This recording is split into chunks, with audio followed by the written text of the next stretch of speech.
The places near the equator which receive more heat are hotter than other areas. मैंने अभी आपको इस diagram की हेल्प से बताया था, जो एरिया इक्वेटर के नियर होंगे, ठीक है, उन पे ज़्यादा हीट पड़ती है, वो ज़्यादा वार्म रहते हैं। क्यों? क्योंकि सन की रेस डायरेक्टली इस एरिया पे आती हैं, ठीक है। As we move from the equator towards the North Pole or South Pole, the sun rays become more and more slanting, and therefore the same amount of heat received from the sun spread over the wider area. और जैसे जैसे हम north pole या south pole की side जाते हैं, ठीक है, वैसे वैसे हीट वहाँ पे कम हो जाती है, मतलब वहाँ पे गर्मी कम होने लगती है। क्यों? क्योंकि ये जो सन की रेज आती हैं अब ये डायरेक्टली नहीं जा रही हैं, तो इसलिए वो एरिया कम गर्म रहते हैं as comparison to area which are near to equator, उन एरियाज़ के कंपैरिजन में जो इक्वेटर के पास हैं। Okay, now next factor, height above the sea level. The places which are located at higher altitudes में, हायर एल्टीट्यूड्स में आएंगे आपके mountains, are cooler than the places located at lower altitudes, example near the plains और at sea levels. क्या depend करता है? वो places ज़्यादा ठंडे होते हैं जो हायर एल्टीट्यूड, मतलब जो माउंटेन्स पे लोकेटेड होते हैं, ठीक है, उनके कंपैरिजन में जो साधारण मैदान या समुद्र की सतह पर लोकेटेड होते हैं उनके कंपैरिजन में, ठीक है। For example, Darjeeling is 6,982 feet above the sea level and is colder than Kolkata which is at sea level. Example से बताते हैं, जैसे दार्जिलिंग कहाँ लोकेटेड है?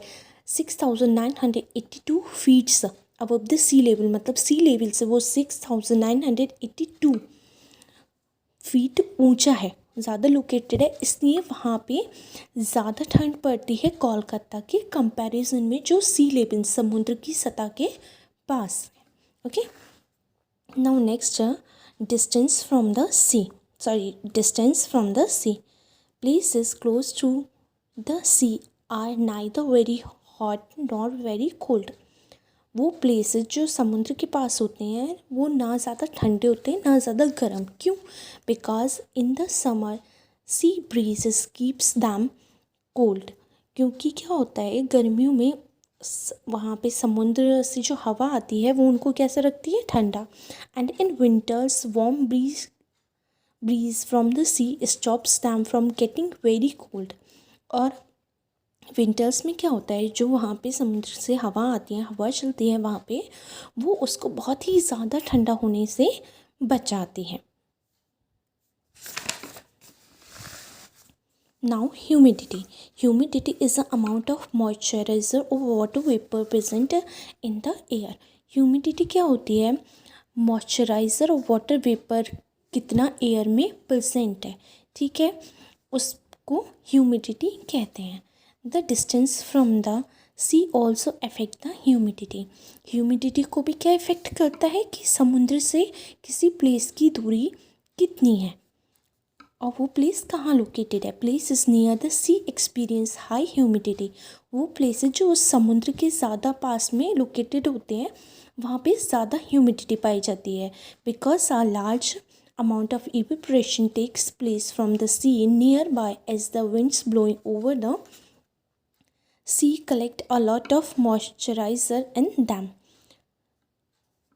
क्यों? क्योंकि समुद्र के पास इवेपोरेशन की जो अमाउंट होती है वो ज़्यादा होती है, ठीक है।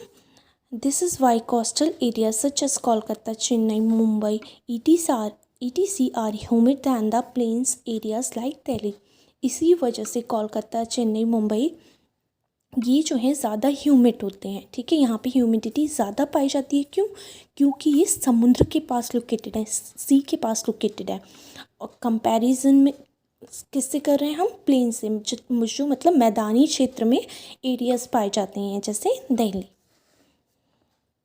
Now direction of the winds coming from the cold regions make a place cold. ये फैक्टर क्या है, इस फैक्टर में डिपेंड करता है डायरेक्शंस ऑफ द विंड्स की डायरेक्शंस, ठीक है। अगर winds coming from the cold region, अगर हवाएं जो है वो ठंडी जगह से आ रही हैं तो वो जिस जगह पर पहुंच रही हैं उस प्लेस को ठंडा बनाएंगी, ठीक है। Winds coming from the hot regions make the place hot, अगर वो किसी बहुत ही गर्म जगह से आ रही हैं तो वो जिस जगह पर पहुंच रही हैं उसको बहुत ज़्यादा गर्म बनाएंगी। Winds blowing in from the desert are hot while winds blowing in from the sea carry moisturiser and are cool, thus they cause rainfall also. क्या होता है, डेजर्ट से आने वाली, मैदानी क्षेत्रों से आने वाली, रेगिस्तान वाले क्षेत्रों से आने वाली जो हवाएं हैं वो बहुत ज़्यादा गर्म होंगी, और जो समुद्र से आएंगी हवाएं वो ठंडी होती हैं, उसमें मॉइस्चराइज़र ज़्यादा होता है। दस they cause rainfall also. Now